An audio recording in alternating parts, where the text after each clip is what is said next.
Bill एक शांत स्वभाव का लड़का था जो अपने रूम में घंटों तक किताबें पढ़कर समय बिताना पसंद करता था। हाई स्कूल में पढ़ते वक्त उसका प्लान था कि आगे चलकर वो गणित का शिक्षक बनेगा, लेकिन उसके दोस्त पॉल ने उसे कन्विंस किया कि वो कंप्यूटर प्रोग्रामिंग में अपना करियर बनाए। इसलिए बिल ने उसकी बात मानी और 13 साल की उम्र में अपना पहला कंप्यूटर प्रोग्राम लिखा। लेकिन बिल के माता पिता इससे खुश नहीं थे। बिल के करियर को लेकर उनके अलग प्लान थे। वे चाहते थे कि वो वकालत में अपनी करियर बनाए। इसलिए माता पिता को खुश करने के लिए बिल ने हार्वर्ड यूनिवर्सिटी में लॉ पढ़ने के लिए एडमिशन किया। लेकिन उसने अपने आप को क्लास से ज्यादा वक्त कंप्यूटर में स्पेंड करते हुए पाया, क्योंकि वो लॉ पढ़ने से ज्यादा कंप्यूटर कोडिंग करने में उत्साहित रहता था। इसलिए अब बिल के पास दो रास्ते थे, या तो लॉ या तो कंप्यूटर कोडिंग।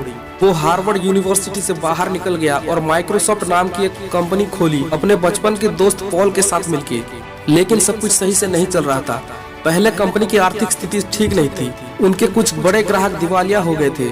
बिल को बहुत सारी बाधाएं और मुश्किलों का सामना करना पड़ा था। इतनी बाधाओं के बावजूद भी बिल ने विंडोज 1 नाम का एक कंप्यूटर ऑपरेटिंग सिस्टम बनाया था। उसने सोचा था कि विंडोज 1 90% कंप्यूटर्स में तो चलेगा ही चलेगा, लेकिन ऐसा हुआ नहीं। विंडोज 1 सिर्फ 10% कंप्यूटर्स पे ही चला और क्रिटिक्स से विंडोज 1 को बहुत सारे नेगेटिव रिव्यूज मिले।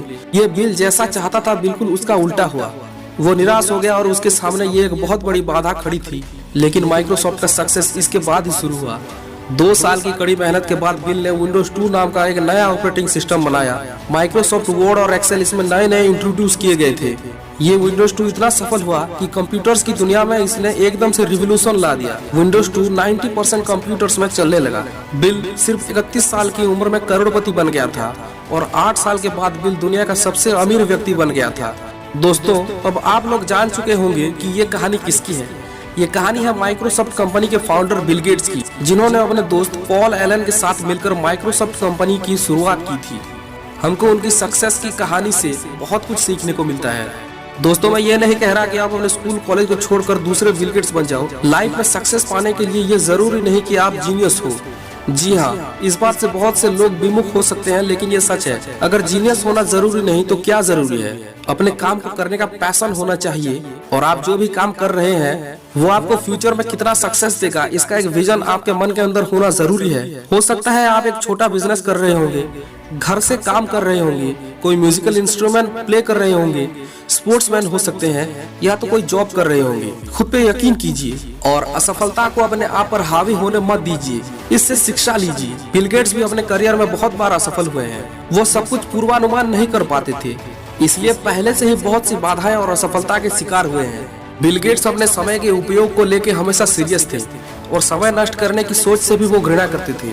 इसलिए देरी न करके हर दिन करने वाले अनावश्यक कार्यों के विषय में चिंता कीजिए जो आपको महान बनने से दूर रख रहे हैं। आप अपने लाइफ में किस स्थान पे हैं? अगर इस विषय को लेकर आप चिंतित हैं तो अपने आप से बस एक सिंपल सा सवाल कीजिए, मैं हर दिन ऐसा कौन सा बेकार का काम कर रहा हूँ जो मेरी टाइम और एनर्जी दोनों नष्ट कर रही है? अगर आप अपने दैनिक जीवन में ध्यान देते हैं तो मैं श्योर हूँ कम से कम 5 कार्य ऐसे निकलेंगे जो आपको अपने सपने को पूरा करने में रोक रहे हो। दिन में कितने घंटे आप बर्बाद कर रहे हैं, इसके बारे में सोचिए।